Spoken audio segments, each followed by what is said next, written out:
Ça va mes enfants? Ok. Bon, soyez tous bienvenus donc dans cette troisième leçon de catéchisme pour enfants. Voilà. Avant de commencer, je vous rappelle, surtout pour ceux qui nous rejoignent, c'est que s'ils veulent recevoir le catéchisme pour enfants, il faut absolument me faire un courrier. Voilà. J'ai essayé plusieurs fois de mettre le lien dans la boîte de commentaires et YouTube refuse. Donc, j'ignore pas le pourquoi, mais c'est comme ça.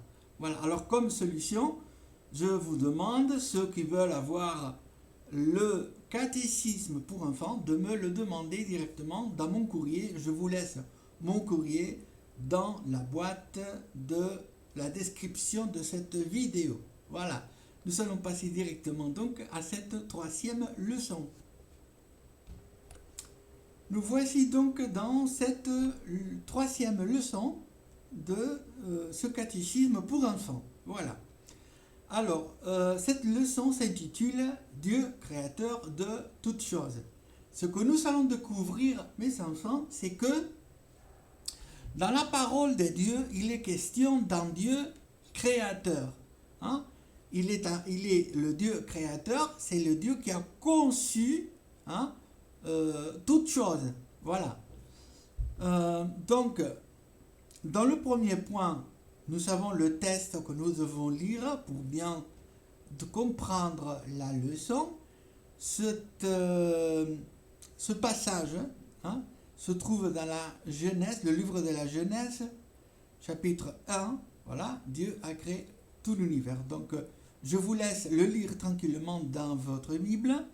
Voilà, sinon vous allez directement dans YouTube, vous tapez Genèse chapitre 1, voilà, et vous lisez le chapitre en entier. Voilà, dans le deuxième point, donc nous allons commenter cette histoire biblique. Voilà. Alors, dans notre dernière leçon, nous avons appris que Dieu est éternel. Vous souvenez-vous de ce que cela veut dire? Alors, éternel, le mot éternel, ça veut dire quoi? Ça veut dire qu'il n'a ni commencement, ni fin. Voilà, ça c'est l'éternité.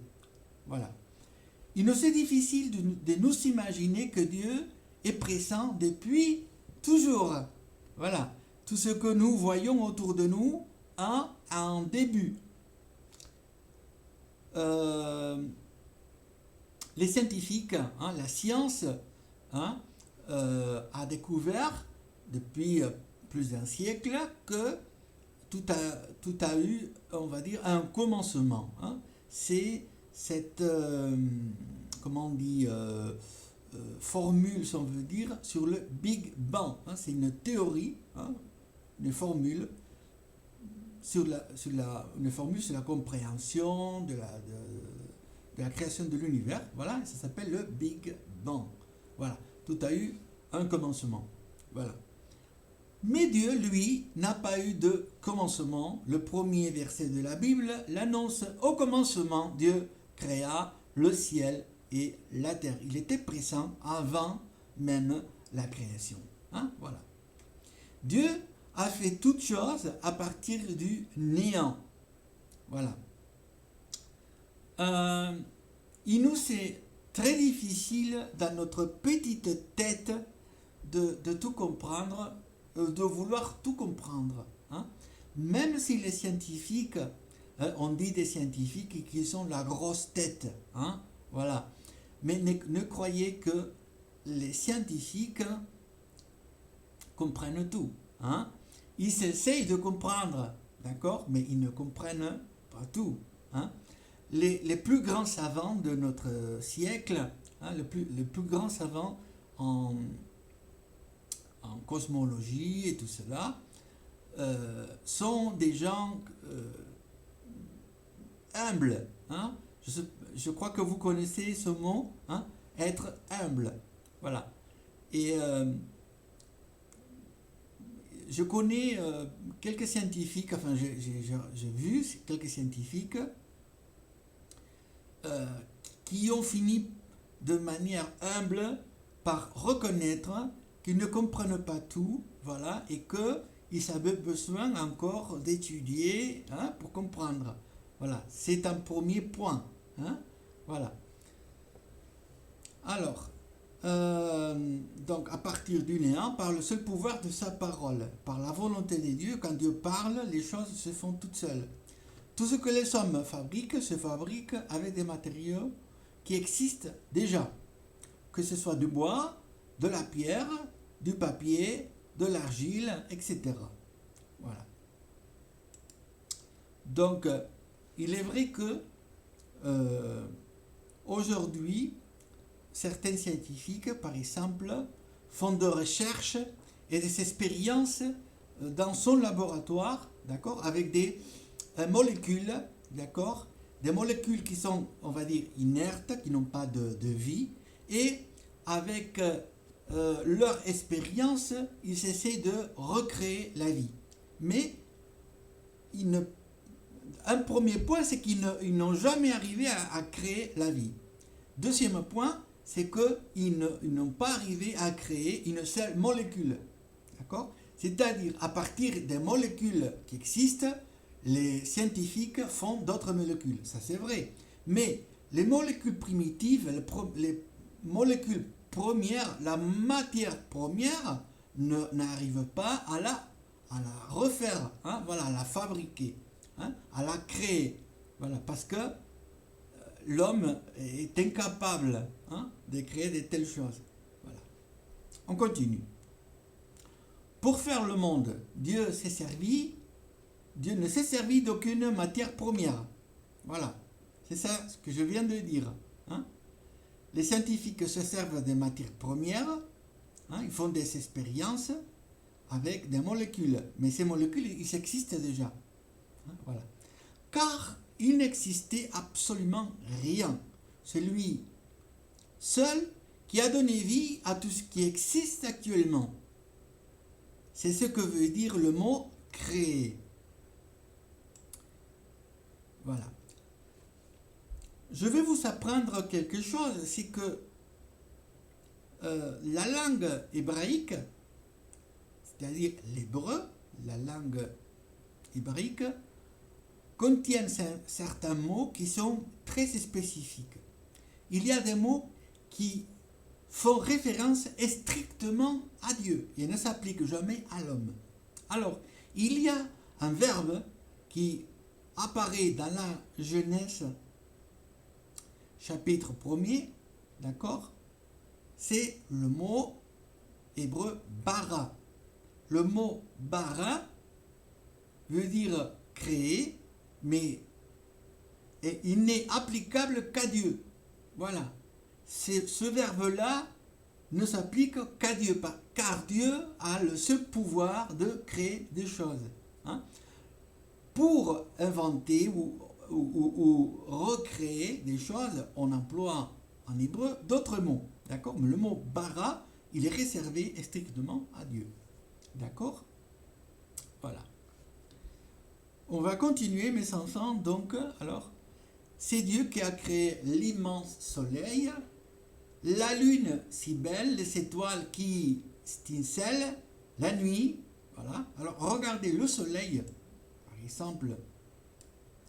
On dit que la taille du soleil est si grande qu'à l'intérieur du soleil, on pourrait mettre 1000 terres à côté l'une de l'autre, hein, 1000 planètes comme la nôtre, une à côté de l'autre, pour faire, on va dire, la largeur du soleil. Hein. C'est extrêmement grand. Voilà. C'est lui aussi qui a créé les planètes et qui les a placées sur leur orbite. Avant qu'il ait créé tout cela, il n'existait absolument rien. Vous êtes des enfants vivant sur la planète Terre, bien entendu.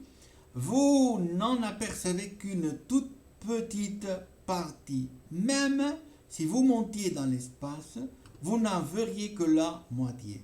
Voilà, déjà, regardez, quand on contemple les étoiles, hein, dans une nuit, hein, d'accord, on peut contempler les étoiles, hein, Et on voit qu'on commence à compter, et c'est vraiment tedieux parce qu'il y a énormément d'étoiles. Okay? Alors, la quantité d'étoiles est si grande qu'on se perd dans le compte. Hein? Quand on essaie de compter, on va se perdre. Hein? Le nombre des étoiles, le nombre des galaxies, c'est énorme. On continue. Or, c'est Dieu qui l'a faite tout entière. Et c'est lui aussi qui a créé le ciel. L'air que vous respirez est l'œuvre de son intelligence. L'herbe sur laquelle nous marchons et les fruits que nous cueillons dans les arbres poussent par son ordre. Tout a été créé par lui. Alors déjà, regardez l'intelligence de notre Dieu. Il a pris deux gaz, un gaz qui s'appelle l'oxygène et un autre gaz qui s'appelle l'hydrogène, et vous prenez ces molécules et vous formez l'eau. Hein? Voilà. Avec deux molécules, c'est dans la formule H2O. Hein? H2O, c'est le nombre d'atomes d'hydrogène et d'oxygène. Donc, et quand on mélange cela, ça nous donne l'eau que nous buvons. Hein? Voilà. C'est de l'eau. Voilà, simplement. Pourquoi? Parce que c'est le Créateur qui a tout fait. Hein? Voilà. Alors, l'herbe, les fruits, tout ce qui pousse, d'accord? C'est un Dieu créateur, c'est un Dieu qui a conçu toutes choses. Hein? Ce n'est pas le fruit du hasard, ce n'est pas le fruit d'une telle évolution, d'une dite évolution, d'accord, mais ça a été le fruit de la création de notre Dieu. Voilà. Dans la semence, dans la semence, il y a toutes les ordres, d'accord, pour que l'herbe pousse, d'accord. Dans le fruit, vous savez, dedans aussi, ce qu'on appelle aussi la graine, hein? La graine ou la semence qui va donner lieu, d'accord, à d'autres fruits. Hein? Quand vous mangez par exemple une pomme, à l'intérieur il y a les pépites. Hein? Ces pépites-là, si vous les faites germer, ça peut donner aussi donc des arbres fruitiers, donc des pommiers. Hein? Voilà. Et tout ça est contenu dans l'information donc de ces pépites. Ok? Bon, on continue. Alors,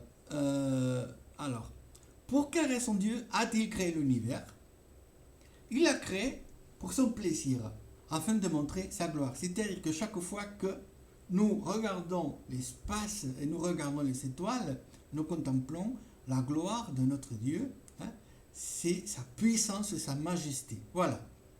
Et lorsqu'il a fini de créer toutes choses visibles et invisibles, il a aussi créé l'homme.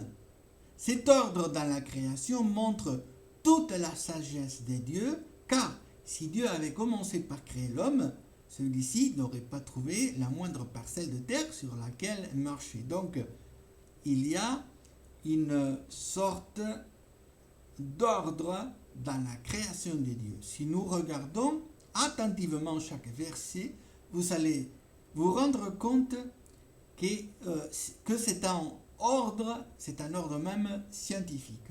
Hein? Ok. Après l'avoir créé, Dieu a dit qu'il n'était pas bon que l'homme soit seul. Hein? Vous allez voir ça dans le premier chapitre de la Genèse.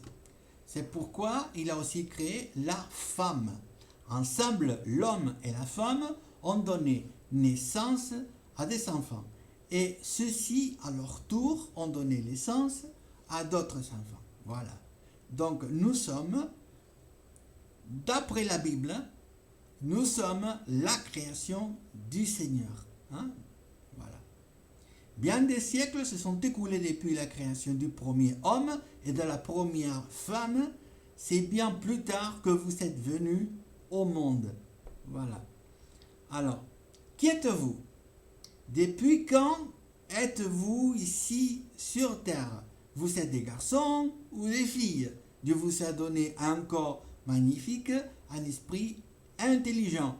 Il savait que tout seul, vous ne pourrez jamais vivre ni vous occuper de vous-même. C'est pourquoi il vous a donné un père, une mère. Pourquoi Dieu vous a-t-il donné la vie? Dieu a toujours une bonne raison pour tout ce qu'il fait. Voilà. Donc, nous sommes nous, hein? Moi aussi j'étais enfant, hein? Je ne suis pas né comme ça, hein, non.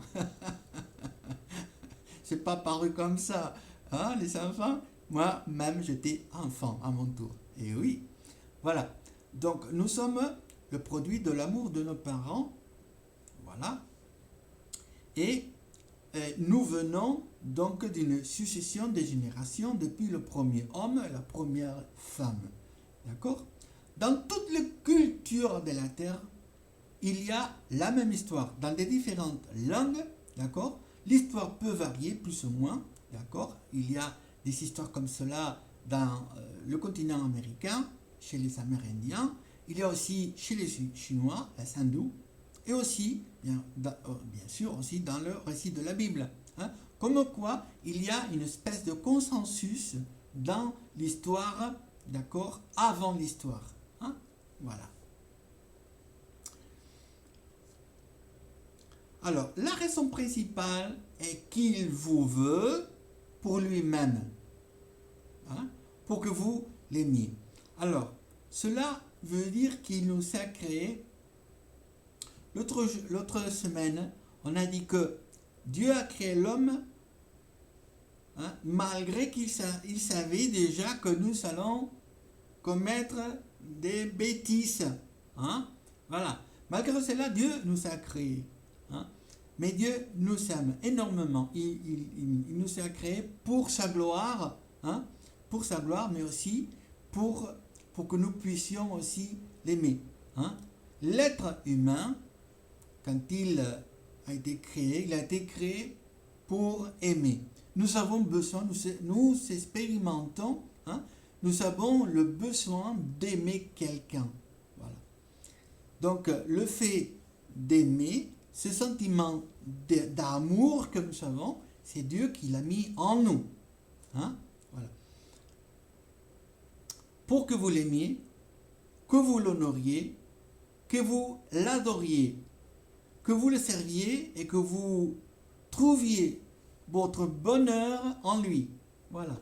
Alors, le bonheur de l'homme n'est pas dans les choses ici sur terre, dans les richesses, les possessions, hein, les billets de banque, tout cela, ce sont des choses qu'on dit secondaires. Voilà. Mais ce qui importe, c'est d'avoir une bonne relation avec Dieu. Quand on a une bonne relation avec Dieu, tout va impeccable, tout va bien. Hein? C'est formidable. Voilà. Vous ne devez jamais oublier cette raison essentielle de votre existence. Hein? Pourquoi est-ce que je suis ici sur terre? C'est-à-dire, quelle est la raison? Quel est le motif? D'accord? Est-ce que je suis là ici sur terre pour travailler? Bon, on doit travailler. Hein? Si on veut plus tard s'acheter des choses ici, ben c'est normal. Si tu veux vivre dans un appartement, hein, il faut. Si tu veux conduire une voiture, il faut que tu travailles. C'est normal. Mais on n'est pas ici sur terre que pour travailler. Hein? Voilà. Donc la raison principale ici sur terre, la raison principale de notre place ici sur terre, c'est que l'on soit heureux. Nous devons trouver notre bonheur en lui. Voilà. Vous devez vous en rappeler sans cesse. Pourquoi il est important cela? Parce que quand on a des moments difficiles, des moments de tristesse, hein, j'emploie beaucoup le mot cafard, hein, quand on a le cafard. Hein. Voilà, cette petite bête qui nous poursuit de temps à autre. Voilà, on est triste, on est découragé, on est un peu malheureux. Il faut s'en rappeler sans cesse cette raison. Je suis ici sur terre pour être heureux. Dieu a voulu, hein, me créer. Il a voulu que je sois ici sur terre pour que je sois heureux. Voilà. C'est Dieu qui nous a créés, qui nous connaît parfaitement, évidemment. La personne qui a fait le premier ordinateur, il connaissait toutes les connexions à l'intérieur des circuits, des puces électroniques, il connaissait tous les fonctionnements de cet ordinateur. Évidemment, quand Dieu a créé l'homme, évidemment, il nous connaît. C'est parce qu'il nous connaît. Hein? Voilà, alors, regarde bien cela, c'est très important, mes enfants, c'est très important, mes enfants, d'écouter cela. Il nous connaît, Dieu, il nous connaît parfaitement, il connaît chacun de nos défauts. Hein? Il connaît chacun de nos défauts. Il sait exactement où est-ce que nous pouvons trébucher et tomber. Il connaît parfaitement cela. Hein? Il est là pour nous soutenir, pour nous relever. Voilà. Il sait parfaitement qu'un jour on va trébucher, qu'on va tomber. Il le sait à l'avance. Mais c'est pour cela, parce qu'il nous connaît. Hein? Il sait qu'un jour on va être triste, justement, mais parce qu'il nous connaît. Il va prendre soin de nous, il va nous relever. Hein? Voilà. Alors, nos paroles, nos actes et même nos pensées les plus secrètes ne lui sont pas cachées. Il connaît tout. Il sait si nous l'aimons de tout notre cœur. En nous créant, il nous a donné la preuve de son amour. Voilà, la preuve de son amour, je répète encore, c'est que même s'il savait que nous allions faire des bêtises, hein, même s'il savait que nous allions faire des bêtises, hein, il nous a créés quand même. Ça, c'est l'amour. Voilà. Il est vraiment un Dieu merveilleux parce qu'il nous a aimés le premier. Nous pouvons l'aimer aussi. Hein, voilà. Et nous pouvons, chaque fois que nous prions, lui dire « Je t'aime, Seigneur ». Parce que malgré mes manquements, malgré mes bêtises, hein, tu m'aimes. Tu m'as créé, tu m'as mis ici sur terre, tu prends soin de moi, tu me connais. Hein. De quelle manière pouvons-nous lui témoigner notre amour? En l'honorant. C'est-à-dire, tout d'abord, alors, il y a deux mots en français qui vont, on va dire, se ressembler. Alors, honorant ou ignorant. Ça ne veut pas dire la même chose, de toute façon. Alors, honorant quelqu'un, honorer quelqu'un ou ignorer quelqu'un. D'accord? Honorer, c'est justement prendre conscience de son existence, déjà. Prendre conscience de son amour, déjà. Ok? Et vouloir lui remercier, hein, de tout notre cœur de ce qu'il fait chaque jour. Alors voilà, il ne faut pas ignorer Dieu, il faut honorer Dieu. Hein, voyez? Alors, en l'honorant, en croyant en lui. J'ai déjà dit plusieurs fois que le péché le plus grave chez l'homme, c'est ignorer Dieu. Voilà. Celui qui ignore Dieu est plus coupable, hein, est beaucoup plus coupable qu'on va dire qu'un meurtrier. Voilà. Pour Dieu, c'est un péché plus grave. En croyant en lui, en le priant, voilà, en lui exprimant toute notre reconnaissance, en lisant sa parole régulièrement. Voilà. La semaine dernière, j'ai dit que même si nous prenons ces décisions de croire en Dieu, de devenir chrétien, ça ne fait pas de nous automatiquement des chrétiens, parce qu'il faut un processus. Hein, un processus. Et c'est pour cela que dans ce processus, il faut prier, et lire la parole. Lire la parole de Dieu, c'est comprendre ce que Dieu veut pour chacun de nous. Voilà. En l'écoutant, alors vous allez me dire, mais comment est-ce que je peux écouter Dieu, hein? Alors, c'est facile. Dieu va nous parler par sa parole. Hein? C'est par sa parole que nous écoutons Dieu. Mais aussi, quand on prie Dieu, on peut écouter Dieu. Évidemment, vous n'allez pas entendre on dit de vive voix, hein, la voix de Dieu, la parole de Dieu. D'accord? Dieu l'a fait auparavant avec certains hommes, d'accord? Mais aujourd'hui, nous avons la parole, hein, la parole écrite. Alors Dieu peut nous parler aussi dans notre cœur. Quand on prie le Seigneur, il parle dans notre vie et il nous dit beaucoup de choses. Hein. C'est à nous, à chacun d'entre nous, d'ouvrir bien nos oreilles et de vouloir entendre et comprendre ce qu'il nous dit. Amen. Ok. Donc, en écoutant attentivement, avec tout le respect qui lui est dû, lorsque d'autres la lisent, en croyant que la Bible dit à son sujet, en regrettant le mal que nous faisons. On appelle ça la repentance. Hein? Voilà. Vous avez expérimenté que quand vous faites une mauvaise action, une mauvaise chose, vous ressentez en vous quelque chose qui ne va pas. Hein? Il y a une espèce de démangeaison intérieure. Quelque chose ne va pas, hein, vous vous sentez mal. Ce mal-être, d'accord, c'est la conscience, hein, qui vous appelle à la repentance. Voilà. Donc il faut dire, Seigneur Dieu, je regrette profondément ce que je fais, ce que je dis, ce que je pensais. D'accord? Voilà. Vous voyez donc qu'il existe plusieurs manières d'honorer et d'aimer Dieu. C'est la raison principale pour laquelle il nous a créés. Dieu nous a créés pour que nous le servions. Hein? Chaque fois que nous parlons à quelqu'un, hein, quand une personne vient, par exemple de notre entourage, d'accord, et qui nous voit lire la Bible, qui nous entend prier et qui nous questionne par rapport à notre foi, si nous témoignons, nous rendons témoignage, c'est-à-dire que nous lui parlons de ce que nous croyons, là on est en train de servir Dieu. Voilà. Lui qui est au-dessus de tout homme, au-dessus de toute chose et au-dessus de toute pensée.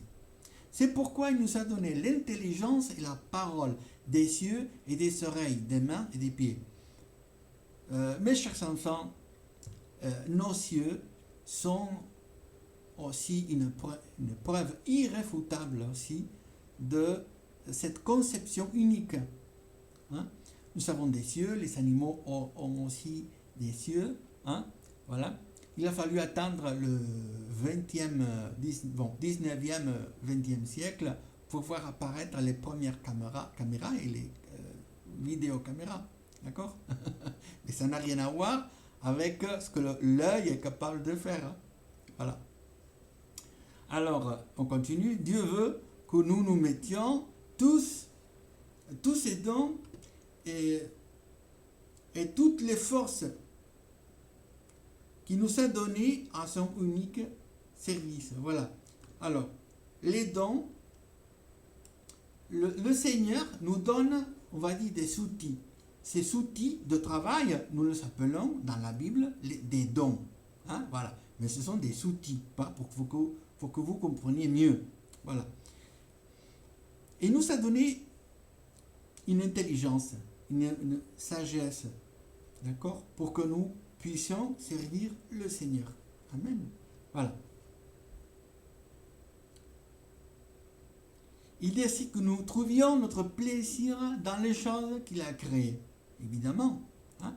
Il nous a placés sur la terre, et la terre doit être, on va dire, l'endroit, le lieu où on s'épanouit. Hein? Il faut s'épanouir complètement. Hein? Mais dans le bon ordre des choses. Hein? Voilà. Dans le bon ordre des choses. Hein?